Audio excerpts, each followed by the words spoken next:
Harry Potter and the Deathly Hallows, Chapter 4, The Seven Potters. Harry ran back upstairs to his bedroom, arriving at the window just in time to see the Dursleys' car swinging out of the drive and off up the road. Daedalus's top hat was visible between Aunt Petunia and Dudley in the back seat. The car turned right at the end of Privet Drive. Its windows burned scarlet for a moment in the now setting sun, and then it was gone. Harry picked up Hedwig's cage, his firebolt, and his rucksack, gave his unnaturally tidy bedroom one last sweeping look, and then made his ungainly way back downstairs to the hall, where he deposited cage, broomstick, and bag near the foot of the stairs. The light was fading rapidly now, the hall full of shadows in the evening light. It felt most strange to stand here in the silence and know that he was about to leave the house for the last time. Long ago, when he had been left alone while the Dursleys went out to enjoy themselves, the hours of solitude had been a rare treat. Pausing only to sneak something tasty from the fridge, he had rushed upstairs to play on Dudley's computer, or put on the television and flick through the channels to his heart's content. It gave him an odd, empty feeling to remember those times. It was like remembering a younger brother whom he had lost.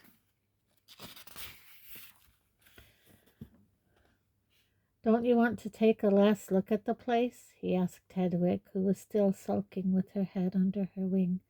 "We'll never be here again. Don't you want to remember all the good times? I mean, look at this doormat. What memories! Dudley puked on it after I saved him from the Dementors. Turns out he was grateful after all. Can you believe it? And last summer, Dumbledore walked through that front door." Harry lost the thread of his thoughts for a moment, and Hedwig did nothing to help him retrieve it, but continued to sit with her head under her wing. Harry turned his back on the front door. "And under here, Hedwig," Harry pulled open a door under the stairs, "is where I used to sleep. You never knew me then. Blimey, it's small. I'd forgotten." Harry looked around at the stacked shoes and umbrellas, remembering how he used to wake every morning looking up at the underside of the staircase, which was more often than not adorned with a spider or two. Those had been the days before he had known anything about his true identity, before he had found out how his parents had died or why such strange things often happened around him. But Harry could still remember the dreams that had dogged him, even in those days.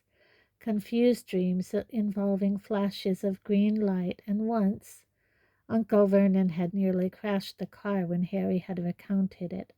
A flying motorbike. There was a sudden deafening roar from somewhere nearby.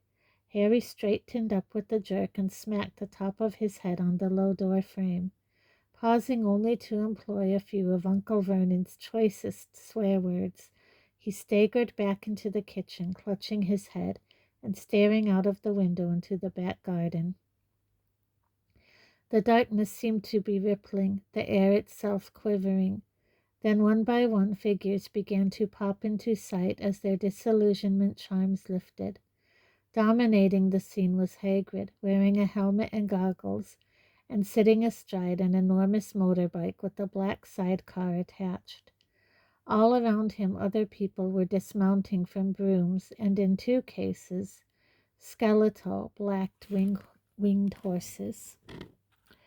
Wrenching open the back door, Harry hurtled into their midst. There was a general cry of greeting as Hermione flung her arms around him. Ron clapped him on the back, and Hagrid said, "All right, Harry, ready for the off?" "Definitely," said Harry, beaming around at them all. "But I wasn't expecting this many of you." "Change of plan," growled Mad-Eye, who was holding 2 enormous bulging sacks and whose magical eye was spinning from darkening sky to house to garden with dizzying rapidity. "Let's get under cover before we talk you through it." Harry led them all back into the kitchen where, laughing and chattering, they settled on chairs, sat themselves among Aunt Petunia's gleaming work surfaces, or leaned up against her spotless appliances.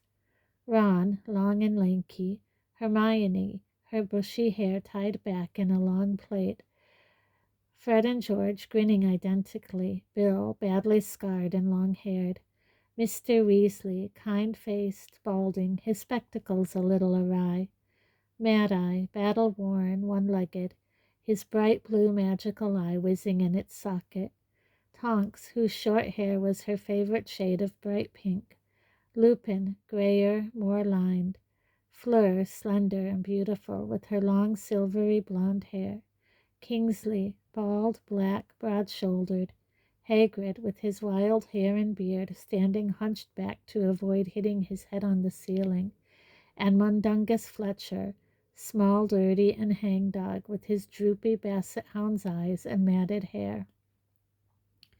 Harry's heart seemed to expand and glow at the sight. He felt incredibly fond of all of them, even Mundungus, whom he had tried to strangle the last time they had met. "Kingsley, I thought you were looking after the Muggle Prime Minister," he called across the room. "He can get along without me for one night," said Kingsley. "You're more important." "Harry, guess what?" said Tonks from her perch on top of the washing machine, and she wiggled her left hand at him. A ring glittered there. "You got married?" Harry yelped, looking from her to Lupin. "I'm sorry you couldn't be there, Harry. It was very quiet." "That's brilliant. Congrats." All right.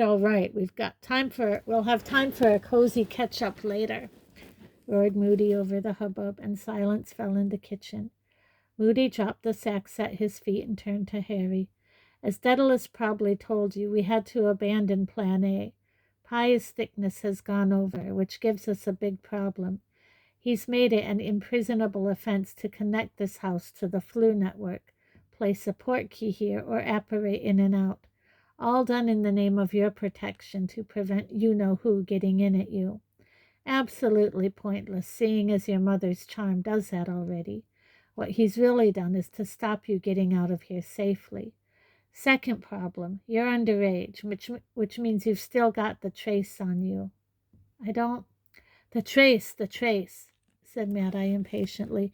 "The charm that detects magical activity around under-17s, the way the Ministry finds out about underage magic. If you or anyone around you casts a spell to get you out of here, Thickness is going to know about it, and so will the Death Eaters. We can't wait for the trace to break, because the moment you turn 17, you'll lose all the protection your mother gave you. In short, Pious Thickness thinks he's got you cornered good and proper." Harry could not help but agree with the unknown Thickness. "So what are we going to do?" "We're going to use the only means of transport left to us, the only ones the trace can't detect, because we don't need to cast spells to use them. Brooms, thestrals, and Hagrid's motorbike." Harry could see flaws in this plan. However, he held his tongue to give Mad-Eye the chance to address them. "Now, your mother's charm will only break under two conditions. When you come of age, or—" Moody gestured around the pristine kitchen. "You no longer call this place home. You and your aunt and uncle are going your separate ways tonight, in the full understanding that you're never going to live together again, correct?" Harry nodded. "So this time, when you leave, there'll be no going back, and the charm will break the moment you get outside its range. We're choosing to break it early because the alternative is waiting for you-know-who to come and seize you the moment you turn 17. The one thing we've got on our side is that you-know-who doesn't know we're moving you tonight. We've leaked a fake trail to the Ministry. They think you're not leaving until the 30th. However, this is you-know-who we're dealing with, so we can't just rely on him getting the date wrong.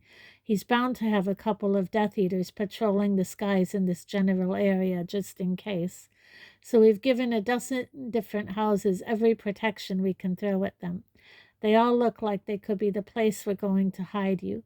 They've all got some connection with the Order. My house, Kingsley's place, Molly's Aunt Muriel's, you get the idea." "Yeah," said Harry. not entirely truthfully, because he could still spot a gaping hole in the plan. You'll be going to Tonks's parents. Once you're within the boundaries of the protective enchantments we've put on their house, you'll be able to use a portkey to the burrow. Any questions? Uh, yes, said Harry. Maybe they won't know which of the 12 secure houses I'm heading for at first, but won't it be sort of obvious once? He performed a quick head count. 14 of us fly off towards Tonks's parents. Ah, said Moody, I forgot to mention the key point. 14 of us won't be flying to Tonks's parents. There will be 7 Harry Potters moving through the skies tonight, each of them with a companion, each pair heading for a different safe house. From inside his cloak, Moody now withdrew a flask of what looked like mud. There was no need for him to say another word. Harry understood the rest of the plan immediately. No, he said loudly, his voice ringing through the kitchen. No way. I told them you'd take it like this, said Hermione with a hint of complacency. If you think I'm going to let 6 people risk their lives... Because it's the first time for all of us, said Ron. This is different, pretending to be me. Well, none of us really fancy it, Harry, said Fred earnestly. Imagine if something went wrong and we were stuck as specky, scrawny gits forever. Harry did not smile. You can't do it if I don't cooperate. You need me to give you some hair. Well, that's that plan scuppered, said George. Obviously, there's no chance at all of us getting a bit of your hair unless you cooperate. Yeah, 13 of us against one bloke who's not allowed to use magic. We've got no chance, said Fred. Funny, said Harry. Really amusing. If it has to come to force, then it will, growled Moody, his magical eye now quivering a little in its socket as he glared at Harry. Everyone here's overage, Potter, and they're all prepared to take the risk. Mundungus shrugged and grimaced. The magical eye swerved sideways to glare at him out of the side of Moody's head. Let's have no more arguments. Time's wearing on. I want a few of your hairs, boy, now. But this is mad. There's no need. No need, snarled Moody, with you-know-who out there and half the ministry on his side. Potter, if we're lucky, he'll have swallowed the fake bait and he'll be planning to ambush you on the 30th. But he'd be mad not to have a Death Eater or 2 keeping an eye out. It's what I'd do. They might not be able to get at you or this house while your mother's charm holds, but it's about to break and they know the rough position of the place.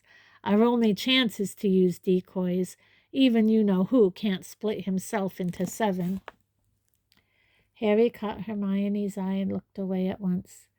So, Potter, some of your hair, if you please. Harry glanced at Ron, who grimaced at him in a just do it sort of way. Now, barked Moody. With all of their eyes upon him, Harry reached up to the top of his head, grabbed a hank of hair, and pulled. Good, said Moody, limping forwards as he pulled the stopper out of the flask of potion. Straight in here, if you please. Harry dropped the hair into the mud-like liquid. The moment it made contact with its surface, the potion began to froth and smoke. Then, all at once, it turned a clear, bright gold. Oh, you look much tastier than Crabbe and Goyle, Harry, said Hermione, before catching sight of Ron's raised eyebrows, blushing slightly and saying, Oh, you know what I mean. Goyle's potion looked like bogies. Right then, fake Potters, line up over here, please, said Moody. Ron, Hermione, Fred, George, and Fleur lined up in front of Aunt Petunia's gleaming sink. We're one short, said Lupin.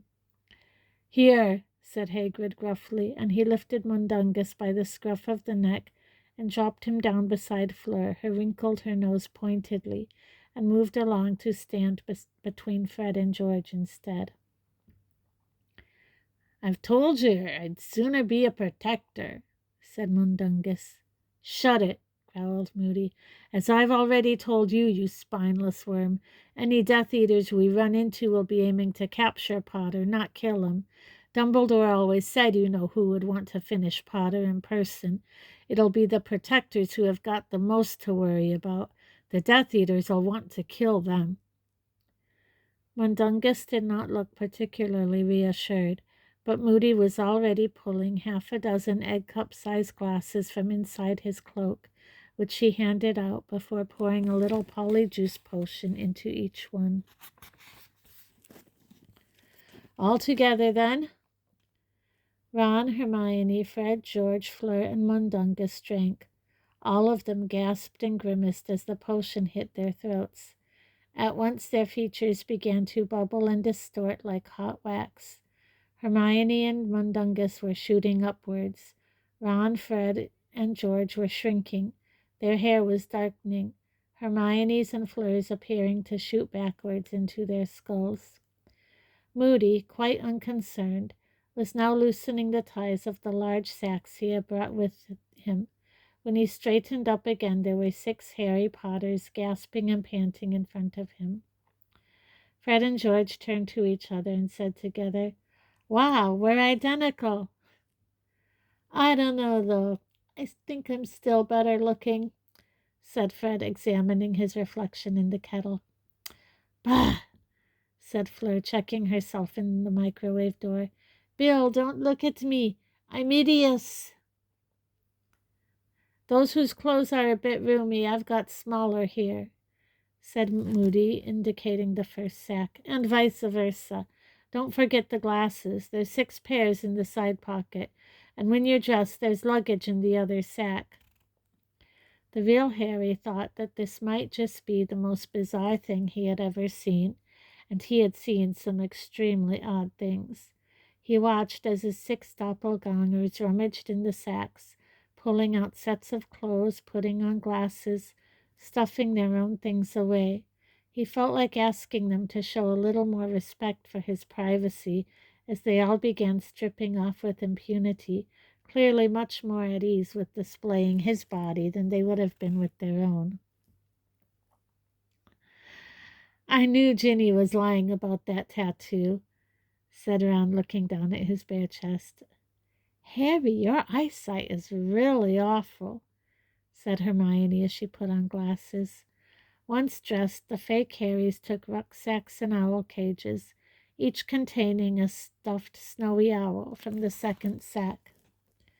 "Good," said Moody as at last 7 dressed, bespectacled, and luggage-laden Harrys faced him. "The pairs will be as follows. Mundungus will be traveling with me by broom."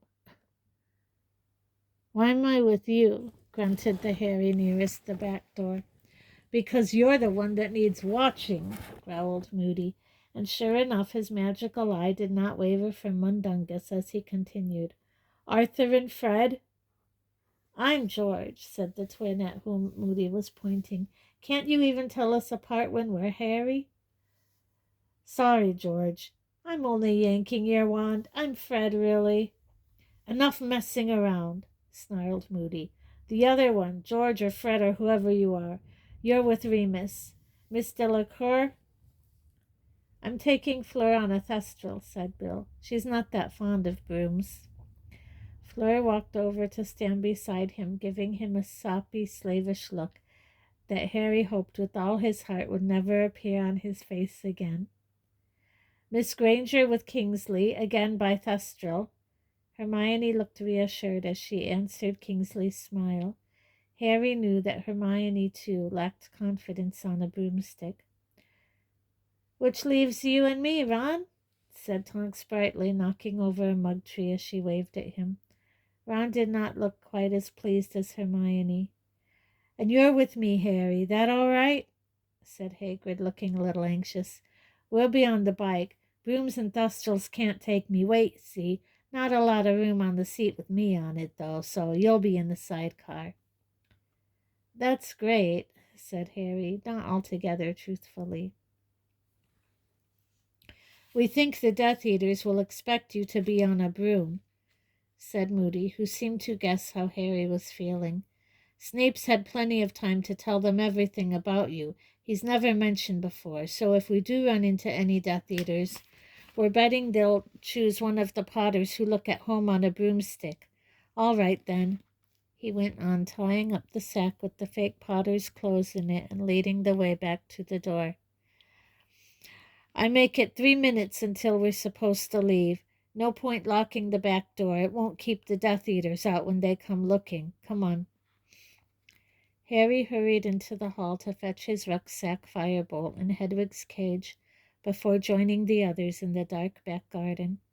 On every side, broomsticks were leaping into hands. Hermione had already been helped up onto a great black thestral by Kingsley, Fleur onto the other by Bill. Hagrid was standing ready beside the motorbike, goggles on. Is this it? Is this Sirius's bike? The very same, said Hagrid, beaming down at Harry. And the last time you was on it, Harry, I could fit you in one hand. Harry could not help but feel a little humiliated as he got into the sidecar. It placed him several feet below everybody else. Ron smirked at the sight of him sitting there like a child in a bumper car. Harry stuffed his rucksack and broomstick down by his feet and rammed Hedwig's cage between his knees. It was extremely uncomfortable. Arthur's done a bit of tinkering, said Hagrid, quite oblivious to Harry's discomfort. He settled himself astride the motorcycle, which creaked slightly and sank inches into the ground. It's got a few tricks up in its handlebars now. That one was my idea. He pointed a thick finger at a purple button near the speedometer. Please be careful, Hagrid, said Mr. Weasley, who was standing beside them holding his broomstick. I'm still not sure that was advisable, and it's certainly only to be used in emergencies. All right, then, said Moody. Everyone ready, please. I want us all to leave at exactly the same time, or the whole point of the diversion's lost. Everybody mounted their brooms. Hold tight now, Ron, said Tonks, and Harry saw Ron throw a furtive, guilty look at Lupin before placing his hands on either side of her waist. Hagrid kicked the motorbike into life. It roared like a dragon, and the sidecar began to vibrate. Good luck, everyone, shouted Moody. See you all in about an hour at the Burrow, on the count of 3. 1, 2, 3. There was a great roar from the motorbike, and Harry felt the sidecar give a nasty lurch. He was rising through the air fast, his eyes watering slightly. Hair whipped back off his face. Around him, brooms were soaring upwards, too. The long black tail of a thestral flicked past. His legs jammed into the sidecar by Hedwig's cage, and his rucksack were already sore and starting to go numb. So great was his discomfort that he almost forgot to take a last glimpse of number 4 Privet Drive. By the time he looked over the edge of the sidecar, he could no longer tell which one it was. Higher and higher they climbed into the sky, and then out of nowhere, out of nothing, they were surrounded. At least 30 hooded figures, suspended in midair, formed a vast circle in the midst of which the Order members had risen, oblivious. Screams, a blaze of green light on every side. Hagrid gave a yell, and the motorbike rolled over. Harry lost any sense of where they were. Street lights above him, yells around him. He was clinging to the sidecar for dear life.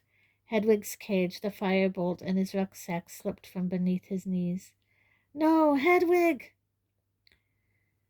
The broomstick spun to earth, but he just managed to seize the strap of his rucksack and the top of the cage as the motorbike swung the right way up again. A second's relief, and then another burst of green light. The owl screeched and fell to the floor of the cage. No! No! The motorbike zoomed forwards. Harry glimpsed hooded Death Eaters scattering as Hagrid blasted through their circle. Hedwig! Hedwig! But the owl lay motionless and pathetic as a toy on the floor of her cage. He could not take it in, and his terror for the others was paramount. He glanced over his shoulder and saw a mass of people moving. Flares of green light, 2 pairs of people on brooms soaring off into the distance, but he could not tell who they were. Hagrid, we've got to go back, we've got to go back, he yelled over the thunderous roar of the engine, pulling out his wand, ramming Hedwig's cage onto the floor, refusing to believe that she was dead. Hagrid, turn round! My job's to get you there safe, Harry, bellowed Hagrid, and he opened the throttle. Stop! Stop! Harry shouted, but as he looked back again, 2 jets of green light flew past his left ear. 4 Death Eaters had broken away from the circle and were pursuing them, aiming for Hagrid's broad back. Hagrid swerved, but the Death Eaters were keeping up with the bike. More curses shot after them, and Harry had to sink low into the side car to avoid them. Wiggling round, he cried, Stupefy! And a red bolt of light shot from his own wand, cleaving a gap between the 4 pursuing Death Eaters as they scattered to avoid it. Hold on, Harry, this'll do for him, roared Hagrid, and Harry looked up just in time to see Hagrid slamming a thick finger into a green button near the fuel gauge. A solid brick wall, erupted out of the exhaust pipe. Craning his neck, Harry saw it expand into being in midair. 3 of the Death Eaters swerved and avoided it, but the 4th was not so lucky. He vanished from view and then dropped like a boulder from behind it, his broomstick broken into pieces. One of his fellows slowed up to save him, but they and the airborne wall were swallowed by darkness as Hagrid leaned low over the handlebars and sped up. More killing curses flew past Harry's head from the 2 remaining Death Eaters' wands. They were aiming for Hagrid. Harry responded with further stunning spells. Red and green collided in midair in a shower of multicolored sparks, and Harry thought wildly of fireworks and the muggles below who would have no idea what was happening. Here we go again, Harry! Hold on! Yelled Hagrid, and he jabbed at a second button. This time a great net burst from the bike's exhaust, but the Death Eaters were ready for it. Not only did they swerve to avoid it, but the companion who had slowed to save their unconscious friend had caught up. He bloomed suddenly out of the darkness, and now 3 of them were pursuing the motorbike, all shooting curses after it.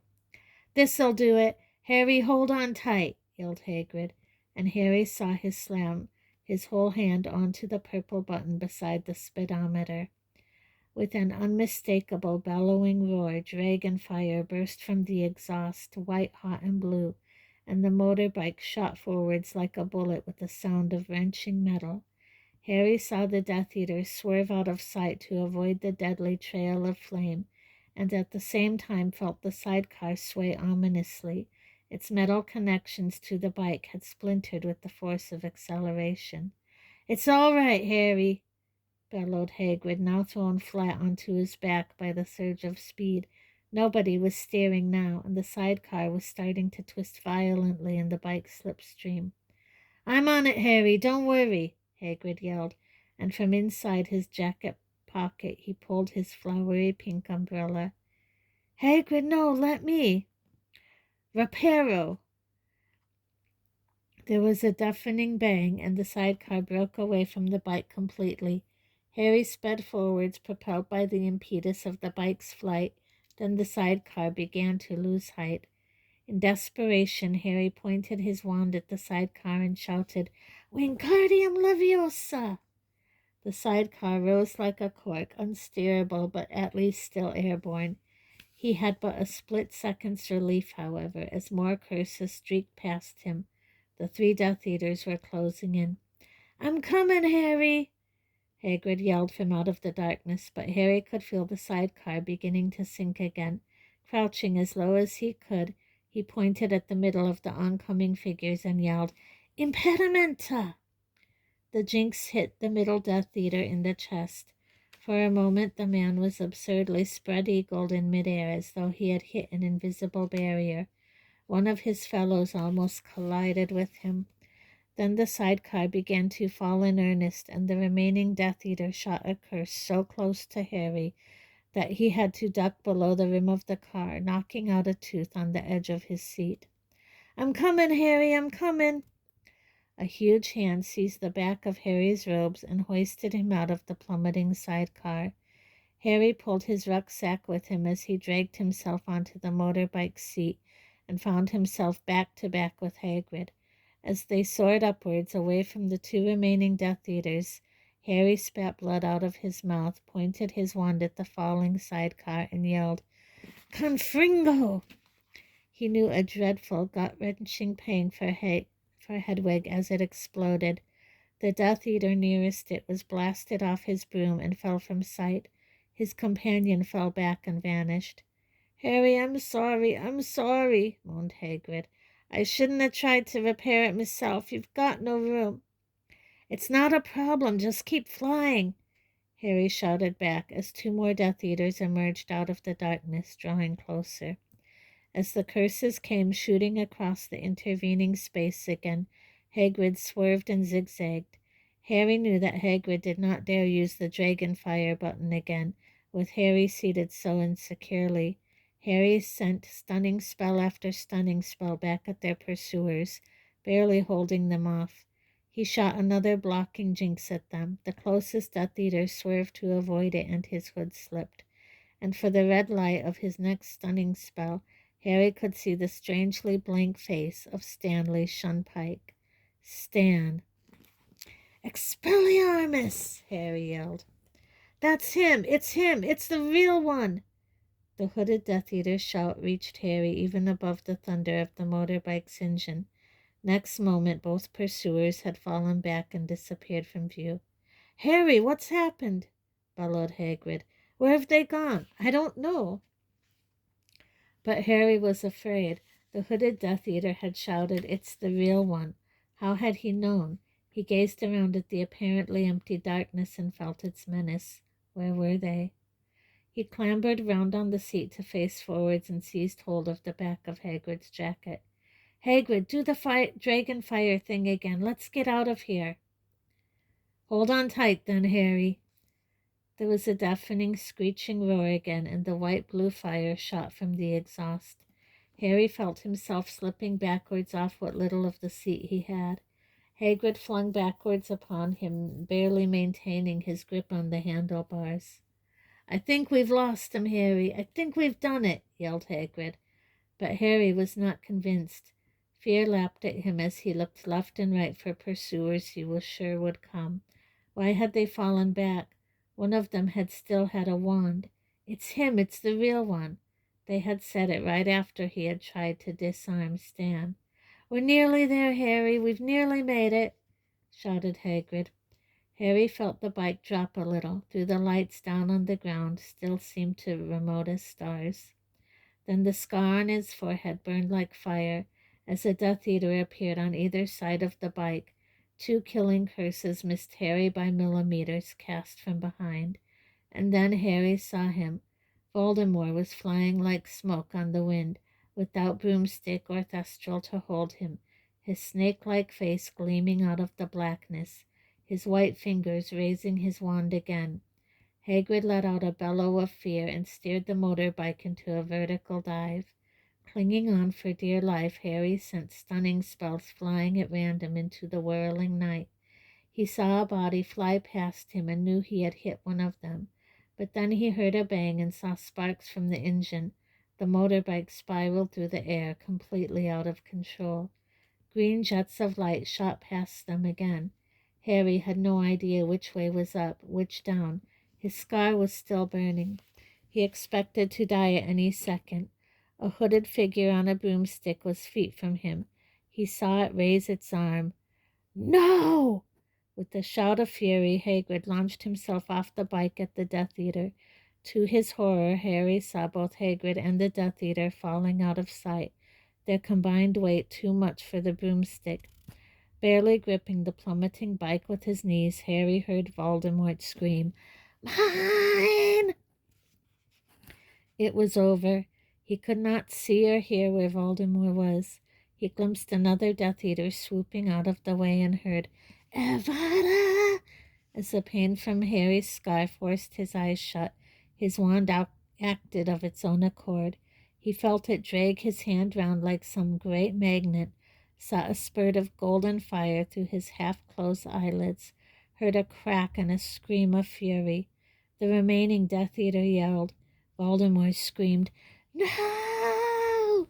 Somehow Harry found his nose an inch from the dragon fire button. He punched it with his wand-free hand, and the bike shot more flames into the air, hurtling straight towards the ground. "Hagrid!" Harry called, holding on to the bike for dear life. "Hagrid! Accio! Hagrid!" The motorbike sped up, sucked towards the earth. Face level with the handlebars, Harry could see nothing but distant light, growing nearer and nearer. He was going to crash, and there was nothing he could do about it. Behind him came another scream. "Your wand, Selwyn! Give me your wand!" He felt Voldemort before he saw him. Looking sideways, he stared into the red eyes and was sure they would be the last thing he ever saw. Voldemort preparing to curse him once more. And then Voldemort vanished. Harry looked down and saw Hagrid spread-eagled on the ground below him. He pulled hard at the handlebars to avoid hitting him, groped for the brake, but with an ear-splitting, ground-trembling crash, he smashed into a muddy pond.